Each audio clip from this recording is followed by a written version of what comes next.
모두 반갑습니다. 역경을 딛고 살만한 인생을 살고 있는 40대 남자입니다. 제 사연은 감동도 있고 안타까움과 반전과 사이다가 깃들여져 있습니다. 가벼운 기분으로 들어주세요. 저는 부모님의 얼굴을 본 적도 진짜 이름도 모릅니다. 갓난아기 때 고아원에 맡겨졌거든요. 다른 애들은 가끔 부모님이나 친척들이 찾아오던데 전 그런 것도 일절 없었습니다. 고아원에서 생활은 편하다고 말씀드리진 못하겠네요. 힘든 것이 많긴 하나 말을 아끼겠습니다. 제가 10살 때 7살짜리 남자아이가 보육원에 들어왔는데 지능이 좀 부족한 아이였어요. 남들과 다르다는 걸 알고 그 동생에게 조금 더 친절하게 대했습니다. 지련아, 밥 먹고 나서 형들이 안 보이면 운동장으로 가면 돼. 모두 거기 모여 있을 거야. 형아, 안 가면 나도 안 가. 형은 오늘 청소당번이라서 미리 밥을 먹었잖아. 오늘은 혼자서 행동해야 해. 그럼 밥도 안 먹을래. 형이랑 청소할래. 지련아, 굶으면 안 되지. 그럼 가서 밥 먹고 여기로 와. 그럼 됐지? 응. 운동장 가서 노는 것보다 형아랑 같이 있는 게 더 좋아. 그 순진한 동생은 저를 많이 따라다녀서 고아원에 봉사활동 오는 사람들이 제 친동생으로 착각하는 경우가 많았어요. 그런 동생은 고아원에 온 지 1년도 안 되어 입양되었어요. 어느 착한 어른들이 치련이가 남들과 다른 걸 알고 도와주고 잘 키워주고 싶다며 데려갔답니다. 작별 인사를 할 때 동생과 저는 부둥켜 안고 많이 울었어요. 사실 제가 10년 인생을 살면서 유일하게 가족처럼 챙긴 녀석이라 보내는 게 섭섭했답니다. 저는 누구에게도 입양되지 않고 고등학교 졸업할 때까지 고아원에서 컸어요. 독립하고 나서는 성공이라는 포부를 가지고 일과 잠, 이 두 가지만 하면서 살았어요.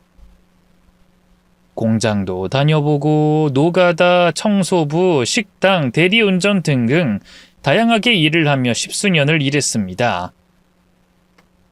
돈을 쓰진 않고 모으기만 하니 큰 돈이 모였고 운 좋게 주식까지 대박이 나서 제가 원하던 성공의 길에 발을 들이게 되었어요. 동네 마트를 제가 매입해서 장사를 시작하게 되었답니다. 장사가 잘 안 되는 곳이라 비싸지 않게 매입했는데 제가 세 단장을 제대로 하고 홍보도 하고 배달도 먼 곳까지 다 해줘서 손님들을 끌어모으는데 큰 어려움이 없었습니다. 제가 성실하고 열심히 사는 걸 아는 동네 사람들은 저에게 선자리를 많이 소개해줬어요. 고아 출신의 30대 총각이 혼자서 사는 걸 보니 딱해 보였는지 감사하게도 여러 여자분들을 만나게 됐답니다. 그런데 연인까지 되어보지 못하고 짧은 만남만 반복했습니다. 아무래도 연애를 해본 적이 없던 제가 인물도 별로고 큰 매력이 없다 보니 여자들이 좋아하지 않았던 것 같습니다. 그러다 제 마트 옆집의 미용실 사장님이 예쁜 아가씨를 저에게 소개해 주셨어요. 저야 보기만 해도 너무 좋았지만 잘 될 것 같지 않아 큰 기대를 하지 않았답니다.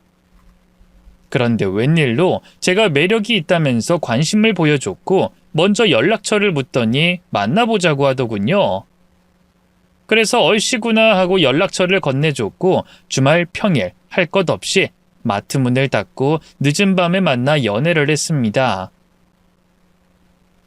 2달 정도 여자친구와 사귀었더니 부모님을 저에게 소개해줬어요. 고아인 제가 누구에게나 어머님, 아버님이라고 호칭하는 것이 엄청 낯간지럽고 부끄러웠는데 막상 해보니 기분이 묘하게 좋았습니다. 아버님, 어머님, 절 보고 싶다고 하셨다고요? 별 볼 일 없는 놈인데 불러주셔서 감사합니다. 자네 손이 참 많이 거치네. 네, 아버님. 고아원에서 나오자마자 허드렛 일을 많이 했거든요. 주로 돈 많이 주는 험한 일만 해서 이렇게 된 것 같아요. 아이고, 장하네. 그래서 지금 마트 사장이 된 거야. 혼자 힘으로 대단하네. 존경심까지 든다고. 과찬입니다, 아버님. 전 그냥 열심히 살다가 운 좋게 기회를 잡은 것뿐이에요. 예비 장인은 자신의 젊은 시절을 보는 것 같다며 엷은 미소를 지으셨어요. 나도 젊을 땐 고생 많이 했지. 허드렛 일에서 번 돈으로 농사를 시작했고 지금은 땅 10마지기는 가지고 있지. 다른 사업도 하고 말이야. 우와, 대단하십니다. 농업에 사업까지요? 아버님께 본받을 점이 많을 것 같습니다. 자네 내 딸이랑은 언제 결혼할 건가? 네? 결혼이요? 저희 아직 사귄 지 2달밖에 되지 않았는데요. 그러자 여자친구가 제 옆구리를 콕 찌르더군요. 자기 나랑 결혼하고 싶지 않은 거야? 난 자기를 신랑감이라고 말하고 우리 부모님한테 소개하는 건데. 지수가 정말이야? 나랑 결혼하고 싶어? 그럼 당연하지. 자기처럼 멋진 남자를 다른 여자가 채가기 전에 내가 남편으로 만들 거야. 채갈 여자가 어딨다고. 지수가 고맙다. 그렇게까지 깊이 생각해줘서 감동했어. 그럼 결혼을 언제쯤 하면 좋을까? 지금이 봄이니까 가을쯤? 그래, 난 아무 때나 좋아. 근데 남자가 프로포즈를 해야 하는 거 아닌가? 이렇게 갑자기 결혼 이야기가 나오니까 좀 당황스럽네. 무슨 프로포즈야. 난 그런 거 바라지 않으니까 살면서 속이나 썩히지 마. 그럼 당연히 속을 썩히지 말아야지. 네, 아무튼 고마워, 지수가. 갑작스러운 결혼 이야기에 당황하긴 했지만 지수기를 많이 사랑하고 있으니 기쁘게 생각하고 결혼하기로 마음먹었습니다. 결혼까지는 아직 몇 달의 시간이 있었는데 여자친구와 예비 장인 장모님과 자주 만나 대화를 많이 나눴습니다. 예비 장모는 제 일을 돕겠다며 마트에 오셔서 계산대에 서서 손님들과 대화도 나누고 친해지셨습니다. 내가 여기 사장의 장모 될 사람이에요. 앞으로 잘 부탁해요. 어머머, 우리 총각 사장님이 드디어 장가가는 거예요? 잘 됐다. 우리 사위가 참 착하죠. 나도 그 점에 딱 반했잖아. 그럼 잘 가시고 자주 들러주세요. 예비 장모는 이틀에 한 번씩은 꼭 들러서 1~2시간씩 일을 돕고 가셨습니다. 그리고 예비 장인도 저에게 도움을 주시겠다며 어느 날 트럭 한 대를 불렀어요. 이보게 박서방, 내가 고아원에 기부하기로 했네. 이 과자 박스랑 음료수를 같이 실어보세. 네? 기부요? 그래, 내가 돈 낼 테니까 어서 가득 실어봐. 장인어른 대단하십니다. 전 기부할 생각만 하지 실행은 못했거든요. 저 먹고 사는 게 우선이라 생각했어요. 내가 배울 점 하나라도 있는 것 같아 기분이 좋구만. 그래, 어서 먹을 걸 실어봐. 장인어른과 장모님이 제 마트에 오셔서 헌신하고 기부하는 모습을 보니 진짜 좋은 인연을 만난 것 같아 기분도 좋고 신이 났습니다. 장인 장모는 시골에 집이 있어서 도시 호텔에서 지내며 절 도와주셨는데 그게 너무 죄송해서 제가 사는 집으로 모시기로 했습니다. 여자친구도 자취방을 빼고 제 집으로 들어왔어요. 그래서 더더욱 여자친구와 부모님과 가까워졌답니다. 그런데 장인어른은 제가 일하는 게 잘못됐다며 지적하시며 고칠 것이 많다고 간섭하셨답니다. 박서방, 자네 마트에서 서비스나 쿠폰을 너무 많이 주고 있는 것 같네.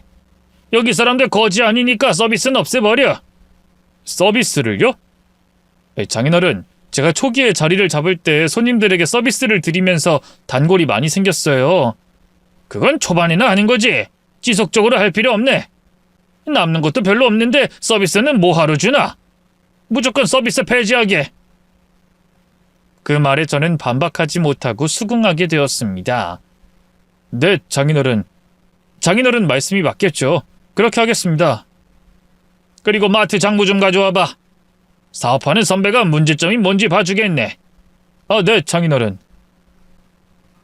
처음으로 믿을 만한 사람이 왔으니 전 모든 걸 오픈했습니다. 그리고 조언을 새겨들었죠. 잘 팔리지 않거나 이윤이 적게 남는 물건은 드리지 않기로 했고 가격도 정상가보다 싸게 팔지 않기로 했답니다.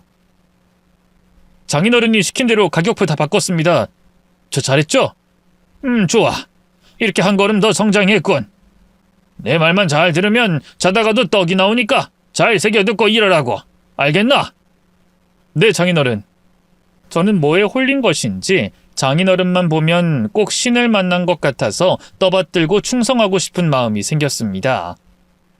장모님도 마찬가지였고요. 아무튼 장인어른의 방식대로 장사를 하는데 손님들의 반발이 좀 심했습니다. 아유, 사장님, 가격들이 죄다 왜 이래요? 편의점 가격이랑 맞먹네요? 손님, 저희가 기존에는 손해를 많이 보고 장사를 했습니다. 죄송하지만 바뀐 가격표대로 물건을 구입해 주세요. 됐어요. 그냥 대형마트 가서 카트 끌고 물건 사는 게 100번 낫겠네. 손님이 이런 식으로 떠나가는데 장인어른은 가만히 있으라고 손짓하셨어요. 박서방, 저런 손님들은 차라리 오지 않는 게 나아. 장인어른, 이렇게 장사하는 게 맞나 싶어요. 아무래도 이전에 제 방식대로 하는 게... 어허, 이 장인 말을 무시하겠다는 건가? 아닙니다. 죄송합니다, 장인어른. 시키는 대로 할 것이지 왜 자꾸 토를 다나? 자네 내 식구가 된 사람 아닌가? 맞습니다.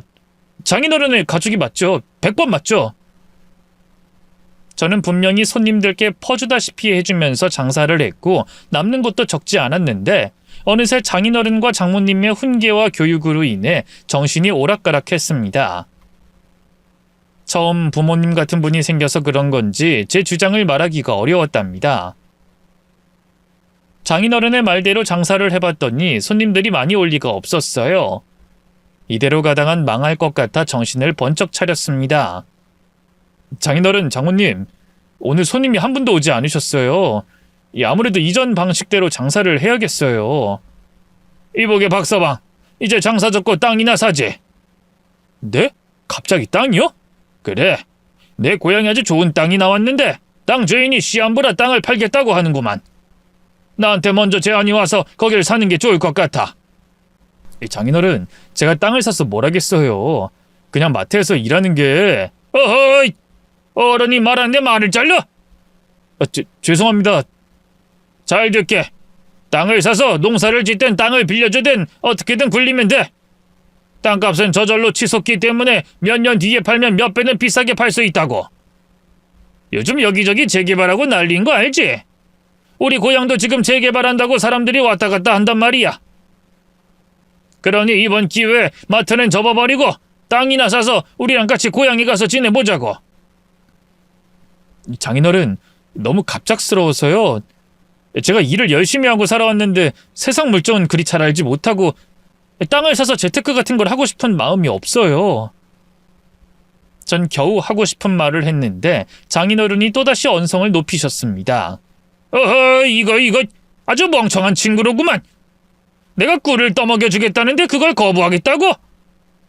자네 이렇게 어리석은 걸 보니 내 사위로 받아들여야 하는 걸 다시 생각해야겠어. 장인어른, 그렇다고 지숙이랑 결혼까지 하지 말라고요? 너무하십니다. 뭐가 너무해? 가족 말을 믿지 않는 놈을 어떻게 가족으로 들이겠나? 이따가 내 딸 들어오면 말해야겠네. 자네처럼 어리석은 사내랑 결혼하지 말라고 말이야.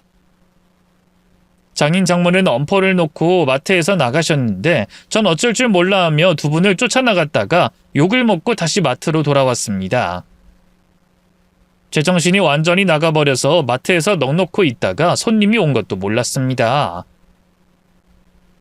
저기 사장님, 피존 어딨냐고요? 네? 피존이요? 저기 뒤에 가면 있습니다. 제가 이렇게 말하면 피존 가져다 주지 않으셨나? 이젠 배가 불렀어요? 손님, 물건은 직접 가지고 오셔야죠. 저 지금 심각한 고민을 하는 중이니 방해하지 말아주세요. 뭐야? 사장님 재수없는 양반이었네요? 됐습니다, 안 사요. 사기 싫으면 그냥 가세요. 저는 장인어른이 하던 것처럼 똑같이 말했습니다. 지숙이와 헤어지라는 말에 도저히 마트에 있을 정신이 없어 문을 닫고 얼른 집으로 달려갔습니다. 분명히 제 집인데 현관 비밀번호가 바뀌었는지 문이 열리지 않았습니다. 그래서 초인종을 눌렀어요. 장인어른, 장모님, 죄송합니다. 문 좀 열어주세요. 자네의 배은망덕한 태도에 실망했네. 오늘은 밖에서 자. 네? 여긴 제 집인데요. 뭐야? 그래서 지금 우리더러 나가라는 소린가? 아니요, 그게 아니라 집에서 다 같이 대화를 나누고 풀어보자는 말씀입니다. 부탁입니다. 문 좀 열어주세요. 그럼 이번엔 대화가 잘 통하길 바라네. 문 열어줄 테니 예의를 갖추고 들어와. 장인어른이 제 집 문을 열어주시자 저는 허리를 굽혀 두 분께 사과드렸습니다. 고개를 들어 올리니 여자친구 지숙이도 집에 와 있었습니다. 자기, 우리 아빠한테 대들었다며. 어떻게 그럴 수가 있어? 지숙아, 그게 아니라 장인어른이 마트를 팔고 땅을 사라고 하셔서 고민이 돼서. 무슨 남자가 그렇게 우유부단해? 당신 내가 믿고 평생을 함께 살 수 있는 사람 맞아? 아무래도 내가 남자를 잘못 고른 것 같네. 우리 그냥 여기서 끝낼까? 지숙이가 헤어지자는 말을 하자 제 심장이 바닥에 튀어나오는 줄 알았습니다. 눈물이 왈칵 쏟아지며 슬픔에 잠긴 목소리로 말했습니다. 지숙아, 미안해. 내가 혼자 살아서 아무것도 몰라서 그랬어. 장인어른 말씀을 들어야 했는데 나만 생각했나 봐. 미안. 우리 아빠가 좋은 기회 준다는데 그걸 무시했으니 아빠가 엄청 화가 나셨어. 어떻게 할 거야? 미안. 장인어른, 제가 죄송합니다. 배움도 짧고 부모 없이 자라서 이 모양입니다. 지숙이와 헤어질 생각을 하니 제 모든 걸 버려서라도 꼭 붙잡고 싶었습니다. 장인어른이 시키는 대로 하겠다고 말씀드렸더니 목을 풀며 대답하셨어요. 그럼 내가 하자는 대로 마트를 접고 땅을 살 건가? 네, 그렇게 할게요. 땅값이 나중에 오른다고 하셨잖아요. 그리고 지숙이의 고향에서 함께 살고 싶으니 마트를 정리하도록 하겠습니다. 이제야 말이 좀 통하네. 자네, 다시 한번 내 말에 반기들면 그땐 정말 끝이네. 알겠나? 저는 무조건 시키는 대로 대답해서 장인어른의 화를 풀어드렸습니다. 그리고 지숙이는 저와의 결혼을 취소하지 않겠다고 대답했어요. 지금 생각해보니 사랑에 목마른 제가 제대로 미쳐서 똥과 된장을 구분하지 못했던 것 같네요. 마트를 내놓고 바로 여자친구 가족들과 시골로 내려갔어요. 장인어른이 이끄는 대로 따라서 움직였답니다. 넓은 땅을 보여주셨는데 논으로 쓰다가 재개발되면 비싼 값에 팔면 된다며 장황하게 설명해 주셨습니다. 저는 고지고대로 믿고 고개를 쭈뼛거렸습니다. 이보게, 어떤가? 정말 기가 막힌 땅이지? 여기가 이 시골 마을의 중심인 땅이야. 재개발이 되면 가장 비싸게 오를 땅이라고. 아, 그렇군요. 제가 잘 모르겠지만 장인어른 말씀이 다 맞겠죠. 그래, 자넨 나만, 아니 우리 식구들만 믿으면 돼. 우리 딸이 곧 자네와 결혼하면 우린 한 식구가 되는 거 아닌가? 내가 자네의 아버지가 되어주겠네. 아니지, 지금 바로 날 아버지라고 불러보게. 네? 아버지. 그래 아들아, 넌 내 자식이야. 이제부터 내 아들이라고. 하하하. 오늘 우리 아들이 생겼으니 잔치라도 해야겠구만. 장인어른이 저를 안아주시는데 아버지의 품이 이런 거구나. 매우 따뜻하고 포근하구나 생각하며 눈시울을 붉혔습니다. 처갓집에 처음 발을 들였는데 집이 엄청 넓고 좋았어요. 장인어른이 자수성가하신 분이라고 하셨는데 진짜 큰 돈을 버신 것 같더라고요. 장인어른, 아버지, 이 집이 굉장히 좋네요. 그럼 이 넓은 집에서 세 식구가 사셨던 거예요? 우리한테 아들도 있네. 지숙이 동생. 아, 정말요? 지숙이가 말하지 않아서 몰랐어요. 그럼 처남은 어디에 있나요?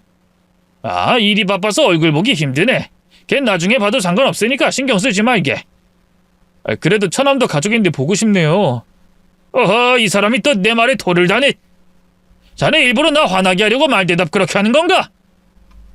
장인어른의 화에 저는 또다시 움츠리고 말았습니다. 죄송하다고 허리를 숙여 사과드리고 다른 대화로 넘어갔습니다. 내일 부동산 가서 계약하자고. 또는 마트가 나가면 바로 입금하면 되고. 네 아버지, 그렇게 하겠습니다. 아, 근데 말이야, 기존의 땅 주인이 나에게 파는 거라서 내 명의를 사야 하네. 내가 아니면 팔지 않겠다고 하니 계약자는 나로 할 거야. 네? 땅 명의를 아버지로 한다고요? 무슨 문제라도 있나? 설마 내가 그 땅을 훔쳐갈까봐 걱정인가? 아닙니다, 아버지. 그럴 리가요. 명의가 중요하겠습니까? 전 어떻게 계약해도 좋습니다. 지숙이랑 결혼하면 제 것이 지숙이 것이 아니겠습니까? 자식, 이제야 마음에 드는 대답을 하는구만.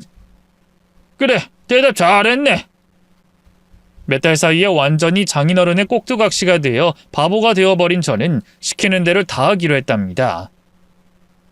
이튿날 아침에 장인어른과 둘이 부동산 중개인을 만나 여러 대화를 나누고 토지 계약을 하게 됐습니다. 장인어른 명의로 계약서를 작성하고 계약금을 달라고 하더군요. 계약금 10% 입금하게. 토지의 10%니까 1억이네. 네? 당장요? 장인어른, 제가 현금은 가진 게 없는데요. 마트가 팔려야 하고 집도 팔려야 돈이 생겨요. 에헤이, 이 사람은 평소에 현금도 좀 가지고 있어야 하건들 이렇게 부족할 수가 있나? 알겠네. 그럼 계약금은 내 돈으로 입금하지. 대신 자네 집과 아파트 팔리는 대로 중도금을 다 내야 하네. 네, 아버지, 꼭 그렇게 하겠습니다. 계약금은 장인어른이 입금하고 계약서에 사인을 하고 부동산에서 나왔습니다. 그리고 논밭이 깔린 길을 걸어가는데 장인어른이 큰 소리로 처남을 부르더군요. 어이 아들아, 일은 할만하냐? 그러자 저 멀리서 처남이 농사일을 하다가 손을 흔들며 인사하더군요. 아버지, 저 친구가 처남이군요. 그 신경 쓰지 마. 저 녀석은 일밖에 모르는 애라서 나중에 인사하게. 네, 아버지. 난 시내에 볼 일이 있으니까 자넨 내 집에 돌아가 있게. 장인어른은 마을 사람과 만나서 시내로 간다며 떠나셨고 저는 왔던 길을 돌아가야 했어요. 그런데 논에서 일하는 처남을 모른 척하고 가는 게 좀 마음에 걸렸습니다. 인사도 하고 대화도 나누고 싶어서 논 안으로 발을 디뎠습니다. 제가 걸어 들어가는 걸 본 처남은 저를 무표정한 얼굴로 쳐다보다가 가까워지니 제 얼굴을 보더니 미소를 짓더군요. 제가 먼저 인사를 했습니다. 저기 처남, 반가워요. 난 지숙이랑 결혼할 남자예요. 형아다, 형아! 네? 형아요? 제가 장인어른의 아들이 되기로 했으니 형이 맞네요. 처남, 일하는 거 안 힘들어요? 아니, 형아다, 형아! 자세히 보니 처남은 좀 부족한 사람이더라고요. 지능이 좀 낮은 것 같아 그냥 똑같이 웃으면서 서 있었습니다. 형아, 나다, 형아! 나 기억 안 나? 처남, 우리가 어디서 본 적이 있나요?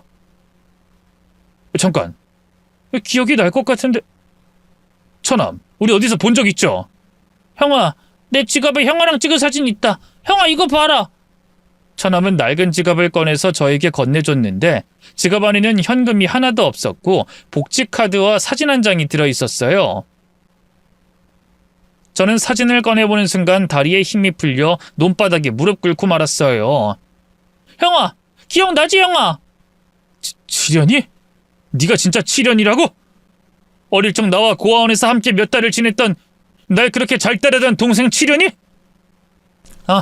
형아 맞다. 나다, 형아 동생. 칠연아, 너 입양한 사람들이 내 장인어른 장모님이었어? 내 아내가 될 사람의 남동생이 너였단 말이야? 형아, 배고파. 칠연아, 너 밥 안 먹었어? 지금도 꼴이 말이 아니네. 옷은 언제 갈아입은 거야? 냄새가 심한데. 얼굴은 왜 이렇게 많이 탄 거야? 또 몸은 왜 이렇게 말랐고? 나 맨날 일한다. 일 안 하면 맴매 맞는다. 우리 아빠 무섭다. 엄마도 무섭고 누나가 제일 많이 무섭다. 맨날 떼찌한다. 뭐?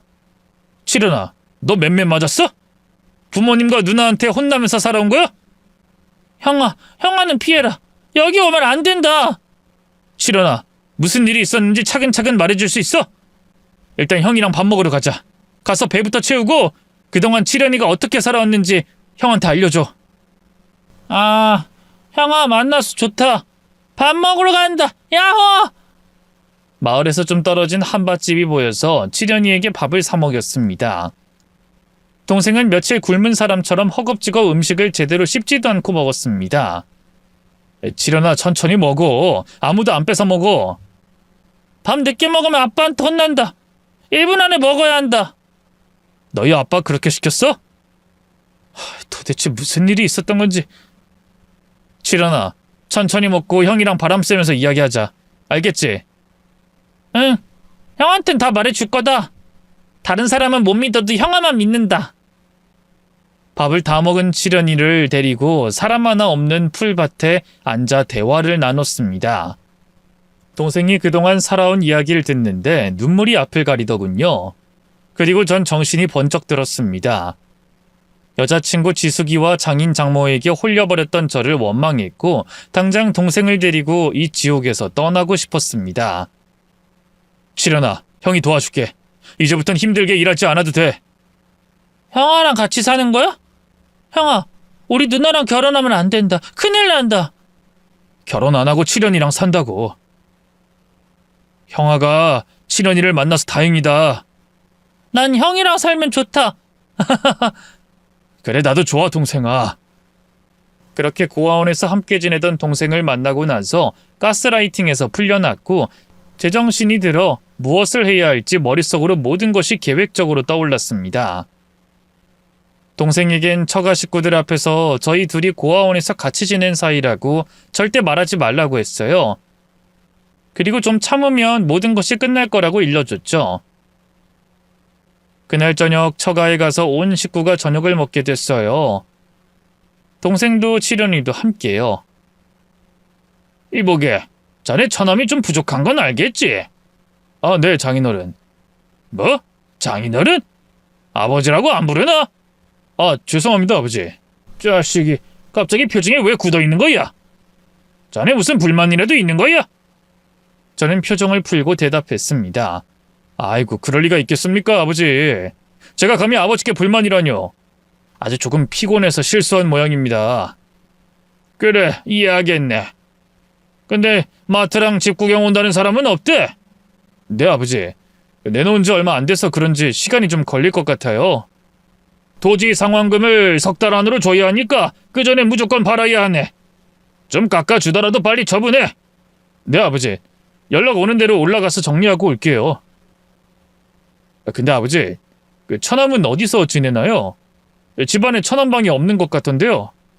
저놈, 지하에서 지내고 있지. 거기가 편하다고 해서. 아, 그렇군요. 그럼 농사일도 혼자 하는 것 같은데 혹시 처남에게 월급을 많이 챙겨주시나요?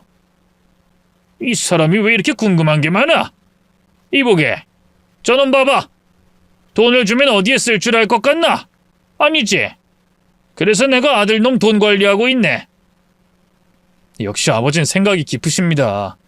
그럼 처남은 학교를 어디까지 마쳤나요? 그냥 호기심이 여쭙는 겁니다. 학교? 쟤 봐라. 학교 가서 뭘 배워오겠나? 홈스쿨링인지 뭔지 그거 한다고 신고하고 한글이나 겨우 뗐지. 아, 그렇군요. 궁금한 거 더 없으면 그만 쉬지. 지련이 넌 아빠 차 좀 닦아라. 내일 중요한 곳에 가니까. 동생은 고개를 끄덕이더니 바로 밖으로 나가더군요. 그동안 어떻게 살아왔는지 머릿속으로 그려지더군요. 화가 치밀어 올랐지만 일단 참았습니다. 더 멀리, 더 크게 나락으로 보내려고 머리를 굴렸습니다. 며칠 동안 칠연이가 가족들에게 혼나고 욕먹고 손찌검 당하는 걸 영상으로 남겼어요. 식구들은 제가 안 보이는 곳에서 동생을 괴롭히더라고요. 그래도 저는 증거를 남기기 위해 발소리를 내지 않고 입을 틀어막고 힘들게 증거를 찍었습니다. 조금 더 증거를 확보하려고 마트와 집이 아직 팔리지 않았다고 전하며 칠연이와 논에 나가서 일을 하며 지냈어요. 옛날 고아원에서 있었던 일을 회상하며 대화를 나누기도 했고 동생이 어떤 때에 가장 힘들었는지 제가 언제 보고 싶었는지 등등 많은 이야기를 나눴답니다. 그렇게 시간은 2달이 넘게 흐르자 장인 어른이 다급하게 저에게 소리쳤습니다. 야 임마, 네 마트랑 집은 도대체 언제 팔린다는 거야? 아니 보름 뒤에 입금이 안 되면 매도자가 계약금 먹고 다른 사람한테 판대. 내 피 같은 돈 1억이 날아가게 생겼다고. 네, 아버지. 안 그래도 마트랑 집을 산다고 연락이 왔어요. 모레 올라가서 정리하고 오겠습니다. 아유, 시겁했네. 자네 정말이지? 나랑 같이 올라갈까? 아닙니다. 저 혼자 가도 됩니다. 올라가서 바로 정리하고 아버지께 토지 상환금 입금해 드리겠습니다. 아, 근데 처남 좀 데리고 다녀와도 될까요? 이 마트 정리하려면 일손이 좀 필요해서요. 아, 머슴물을 부리려고? 그럼 얼마든지 가져가 쓰게. 제 동생 칠연이를 무슨 물건 부르듯이 말하길래 기분이 진짜로 더러웠습니다. 당장 멱살 잡고 업어치기하고 송장으로 만들어버리고 싶었지만 멀리 보고 잠시 참았습니다. 그리고 예비 아내인 지숙이가 제가 도시로 올라간다고 하니 들뜬 목소리로 말하더라고요. 자기야, 가서 며칠 쉬다가 와. 시골에만 있어서 심심했지. 스트레스 풀고 천천히 내려와. 아빠한테 돈만 입금하면 되니까 여긴 신경 안 써도 돼. 정리하고 천천히 올게. 처남이랑 같이 가니까 서울 구경도 하고 올게. 그래. 저 모질이한테 좋은 구경 시켜줘. 내가 올라간다니까 좋은 거야? 섭섭하네. 아, 그래 보였어? 아니야. 당신 없으면 허전해서 많이 심심할 거야. 그래도 곧 결혼하면 맨날 붙어서 살 텐데 뭐가 섭섭해. 당신 말이 맞네. 알겠어. 그럼 며칠 떨어져 있다 다시 보자. 잘 지내고 있어? 그렇게 이틀 뒤 칠연이를 차에 태우고 출발했습니다. 그리고 바로 핸드폰을 켜서 처가에 몰래 설치한 홈카메라를 켰습니다. 처가 식구들의 목소리가 아주 잘 들렸습니다. 아빠, 드디어 성공이네. 우리 그동안 진짜 고생 많았다. 지수가, 호구를 어떻게 알아본 거냐? 몇 달 데리고 다녔더니 나를 신처럼 떠봤대네. 그거야 아빠 실력이 좋으니까 그러지. 남 홀리는데 재주 있다니까. 내가 말했잖아. 아빠는 교주를 해도 대박났을 거라고. 하하, 그런가? 하긴 내가 그동안 지런이를 부려먹고 살아온 게 30년이니 대단하긴 하지. 그래도 우리 딸이 남자 꼬시는 기술도 좋고 예뻐서 돈 많은 고아놈이 걸린 거야. 이번엔 지숙이 네가 아주 큰일 한 거야. 이제 땅값 9억 입금하면 게임 끝이다. 10억을 쉽게 벌게 된다고. 아싸! 그럼 내 몫은 얼마나 줄 거야? 당연히 절반은 줘야지. 내 사랑하는 딸인데 그 정도는 당연히 챙겨줘야지. 절반? 더 받고 싶었는데 내가 양보할게.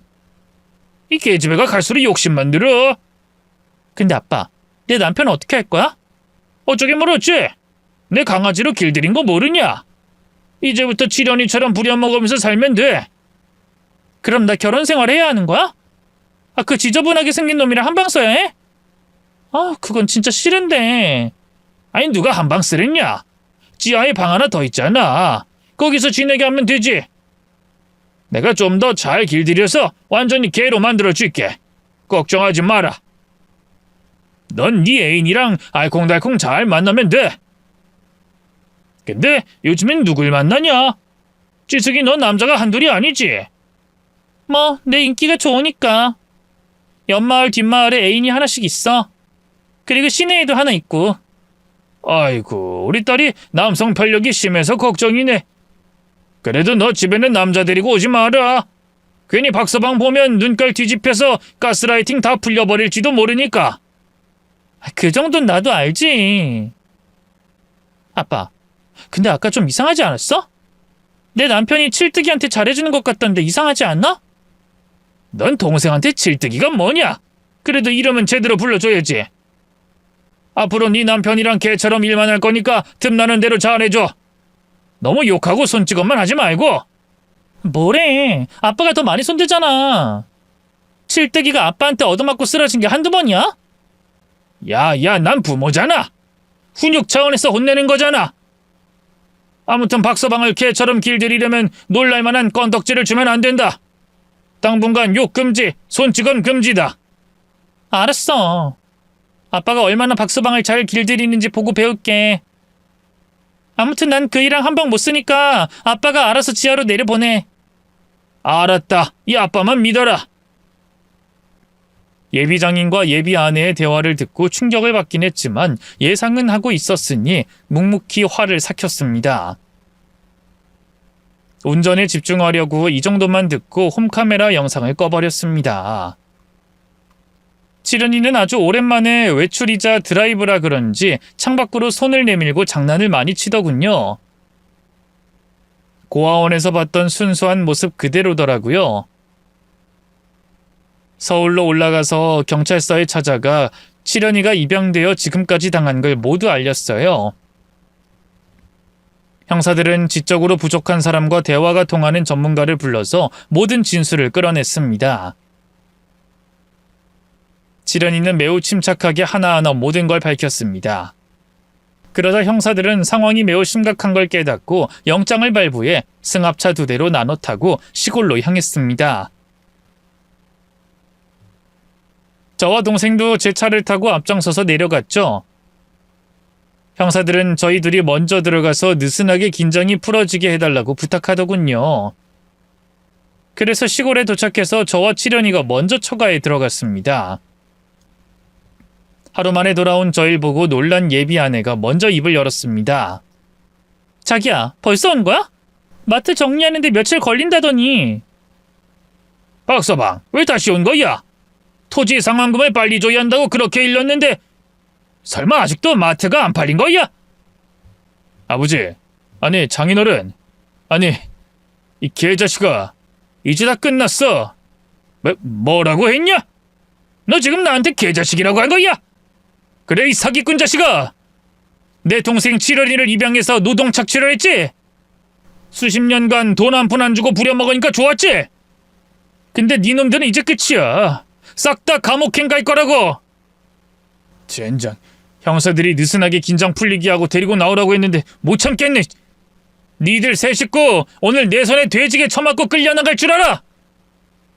박서방, 지금 무슨 말을 하는 거야? 형사들? 자네 이 아버지를 신고한 거야?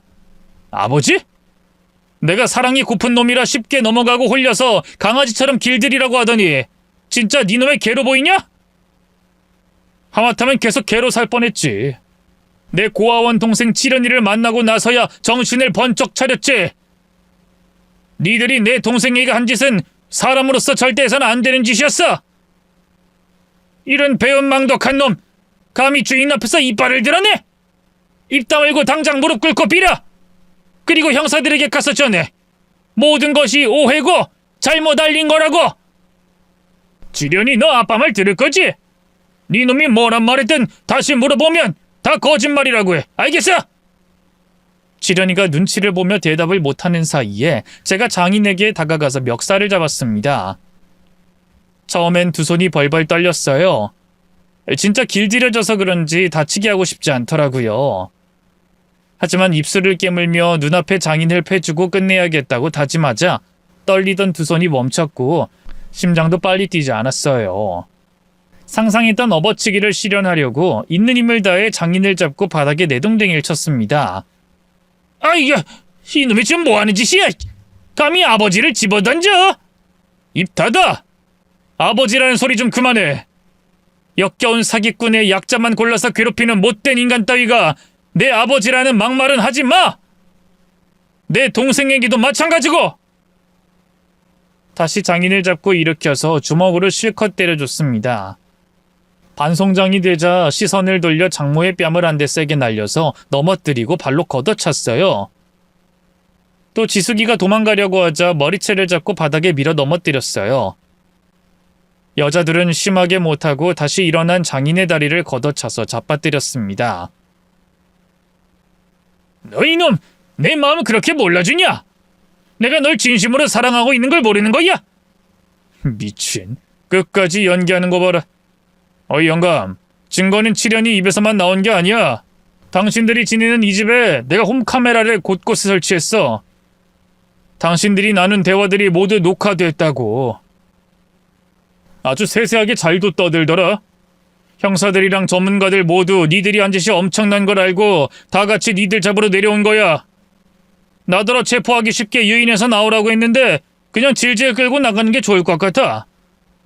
박서방, 그러지 말고 내 말 좀 들어보게. 내가 지련이한테 심하게 대한 건 사과할게. 그리고 보상도 해줄게. 자네 내 딸하고 결혼하고 싶어 했잖아. 나를 아버지처럼 여기기로 했잖아. 형사들에게 오해라고 하고 진술을 바꾸면 어쩌지 못할 거야. 그러니까 우리 입 맞추고 형사들을 돌려보내고 우리는 한 식구가 되어 여기 이 집에서 같이 지내세. 아들 예비 손 좀 잡아줘. 마지막 연기였는지 아주 애절하게 잘도 하더군요. 그래서 저는 그놈 손을 잡고 형사들이 있는 대문이 아니라 뒷문으로 예비 장인과 장모, 아내 셋을 끌고 언덕으로 올라갔습니다. 지련이가 끌고 올라가는 걸 도와줘서 큰 힘이 들지 않았어요. 형아, 우리 지금 놀러 가는 거지? 형이 재밌는 거 보여줄게. 언덕을 올라가 장인이 계약한 땅이 보이는 곳에서 멈춰 섰습니다. 다 왔네, 영감 아줌마. 그리고 꽃뱀 사기꾼 지수가. 이 땅을 매입하기로 했으니 여기 한번 굴러 떨어져 봐. 영감 돈 1억이 들어갔다지? 상환금을 내지 않으면 계약금을 매도자가 꿀꺽할 수 있다며? 그럼 그 돈은 잃게 될 거야. 내 동생 칠현이에게 보상하려면 니들 재산으론 상환금을 채울 수 없거든. 그러니까 1억 원이 아까우니 이 흙바닥을 시원하게 굴러봐. 언덕에서 굴려버리자 세 사람은 시커먼 흙을 묻히고 대자로 뻗어버렸습니다. 큰 소리를 들은 형사들은 저희가 있는 언덕 쪽으로 달려왔어요. 모두 경악하더니 이내 이해한다는 표정을 짓고 내려가서 장인, 장모, 예비 아내를 끌고 올라왔습니다. 경찰서로 끌려간 세 사람은 조사를 받게 되었는데 하나같이 입을 다물었습니다. 변호사가 오기 전까지는 묵비권을 행사한다고 했죠. 하지만 증거가 명확하게 있고 피해를 당한 칠현이가 있으니 절대로 피할 수가 없었습니다. 그래서 결론적으로 징역을 가게 된 건 예비 장인 한 사람이었고 장모와 예비 아내는 집행유예와 벌금, 봉사 명령을 받고 끝이 났어요. 처벌이 약해서 검사가 항소해서 계속해서 재판을 이어가기로 했습니다. 또 동생 칠현이가 그동안 한 푼도 안 받고 일했던 걸 시간으로 다 계산했고 정신적 피해금까지 모두 받게 되었어요. 그 돈을 다 감당하려고 예비 장인은 가지고 있던 땅과 집을 팔아야만 했답니다.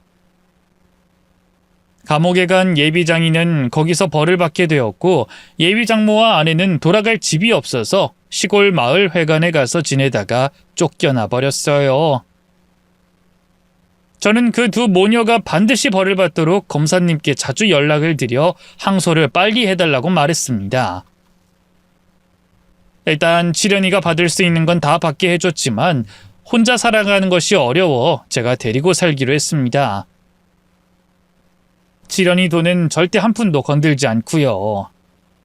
그리고 마트는 예비 장인 장모가 와서 깽판 치기 전으로 돌아가 제가 운영하던 방식으로 다시 시작했습니다. 골목까지 나와서 다시 할인 전단지를 돌리며 일일이 사과드리며 한번 찾아달라고 부탁드렸습니다. 이해해주는 손님도 많았지만 저에 대한 미움이 커서 전단지를 찢어버리는 옛 단골도 계셨습니다. 제가 정말 큰 잘못을 했구나 싶어 마음속 깊이 후회하고 반성했습니다. 그리고 칠현이도 놀기가 심심하다며 마트에 나와서 관리자로 일을 시작했어요. 말이 서툴긴 하지만 머리는 똑똑해서 일을 참 잘했답니다. 몇 달 동안 일상으로 돌아가 별일 없이 지내는데 어느 비 오는 날 마트에 손님이 거의 없던 시간에 누군가가 문을 살며시 열고 들어와 절 부르더군요. 자기야. 박서방, 우리야. 나야, 나 자네 장모. 두 모녀는 오갈 곳이 없다더니 여기까지 찾아온 모양이더라고요. 진짜 얼굴에 철판을 깔았는지 아주 당당하게 얼굴을 들고 들어왔답니다. 칠현이는 두 모녀를 보자마자 인상을 찌푸리며 숨을 씩씩 내셨습니다. 못된 사람들! 나가! 우리 형아 건들지 말고 나가! 칠현아, 엄마한테 그게 무슨 말버릇이야. 우린 화해하려고 온 거야. 박서방, 자네 집에 들어가려고 했는데 비밀번호가 바뀌었더라고. 이 바뀐 번호 좀 알려주겠나? 자기야, 나랑 엄마가 시골에서 쫓겨나고 여기저기 떠돌다가 오빠한테 왔네. 오빠, 우리 아빠는 벌 받고 있으니까 화 풀어. 칠뜨기, 아니 칠연이한테도 보상해 줬으니까 이제 다 끝난 거잖아. 우리 오빠 집에 들어가서 살게. 뭐? 당신들 지금 제정신으로 하는 소리야? 이것들이 돌아도 단단히 돌았네. 도대체 어떻게 해줘야 완전히 떨어져 나갈 건데? 자기야, 왜 화를 내고 그래? 과거는 과거로 묻어버리고 다시 잘해보자고 온 거잖아. 따지고 보면 우리가 엄청난 손해를 봤다고. 재산 거덜나고 아빠는 감옥 가고 우린 집행유예지만 감시받고 지내고 있어. 여기 오는데도 보고하고 왔다고. 그래? 그럼 또 보고하러 가야겠네. 여기서 쫓겨나서 오갈 곳이 없다고 말이야. 당장 나가! 그랬더니 두 모녀는 저와 칠연이 발 앞에 무릎을 꿇더니 두 손을 싹싹 빌더군요. 박서방, 우리가 잘못했네. 반성하고 있으니까 한 번만 기회를 주게. 그리고 칠연이가 가진 돈이 우리 돈이니까 같이 관리하고 쓰면서 지내면 좋지 않겠나? 엄마 말이 맞아. 칠연인 돈이 많아도 쓸 줄 모르는 애니까 우리가 같이 지내면서 돈 쓰고 지내면 좋잖아. 이것들이 결국 내 동생 돈을 노리고 찾아온 거구만. 칠연아, 마트 CCTV 꺼줄래? 칠연인 바로 카메라를 꺼버렸습니다. 저는 두 모녀의 머리채를 낚아채서 가게 밖으로 집어 던졌습니다. 이 사기꾼의 양심도 없는 인간들아! 다시는 나와 내 동생 앞에 나타나지 마라! 그리고 니들은 항소해서 다시 벌받게 해줄 테니까 기다리고 있어. 난 끝까지 싸울 테니까 각오하라고! 자기야, 해도 해도 너무하는 거 아니야? 우리가 이렇게까지 숙이고 들어가면 받아줄 줄도 알아야지. 치사하게 칠연이 돈을 혼자 쓰려고 우릴 내쫓는 거지. 뭐? 진짜 생각하는 것도 못 같구나. 넌 사람이 아니야. 내가 널 왜 좋아했는지 모르겠다. 다시 입만 뻥끗 해봐. 그땐 이빨을 다 털어버릴 테니까. 두 모녀는 마트 앞에 서서 비를 맞으며 버티고 있더라고요. 그래서 그냥 비 맞으라고 가만히 내버려 두고 마트 문을 잠가버렸습니다. 결국 버티지 못하고 두 모녀는 어디론가 사라졌습니다. 검사님이 항소를 해봤는데 예비 장모와 아내는 징역이 나오지 않았어요. 주범인 예비 장인만 징역을 사는 것이 최대한이었답니다. 대한민국 법이 이렇다고 하니 제가 뭘 더 할 수 없더라고요. 그래도 두 모녀는 감옥보다 더한 곳에서 지낸다고 합니다. 시골에서는 먹고 살 직장이 없으니 시내에 있는 고시원에 들어가 지내며 식당 청소를 하면서 입에 풀칠하고 있다네요. 그런데 애초에 일해본 적 없는 두 사람이었기에 얼마 못 가 잘려서 일자리를 전전긍긍하며 지낸답니다. 언제가 될지 모르지만 두 모녀는 길바닥으로 나앉게 될 것 같았습니다. 또 예비장인은 감옥에서 조금 오래 썩게 되어서 한참 뒤에나 세상 빛을 볼 것입니다. 저는 마트 일을 하다가 단골 손님의 조카 딸을 소개받고 열렬한 사랑을 하게 되었어요. 처음이 아니라 그런지 그래도 꽤 남자답게 잘 사귄 것 같아요. 그리고 지금은 그녀가 제 아내가 되었답니다. 이야기는 여기서 끝이 아닙니다.